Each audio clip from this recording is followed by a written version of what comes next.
How to replace a 2015 Honda Civic 4-button smart remote key fob battery.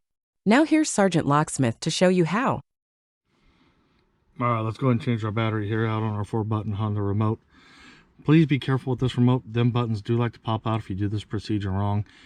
If that happens, at the end of this video, there'll be a clip for it. All you gotta do is just hit the little thumbnail to go to it. Now let's get started. You can, if your keys are on, leave them on, that's fine. Go ahead and hit your emergency release. Pull out your emergency key blade. Make sure you hold your remote. Take your emergency key blade, put it right in between here, and just twist it. You notice how it just pops. Now lay it button down, face down. Now that you got it over, keep your finger on the back. These little releases right here, pull back on them lightly. Not much pressure is needed.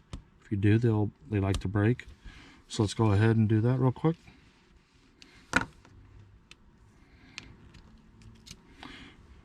It takes a CR2032 battery. So we've got our new battery. We'll put it in. Push it in. Push down and it pops in. Pop that side up. Go ahead and squeeze them together. Put your emergency key blade back in.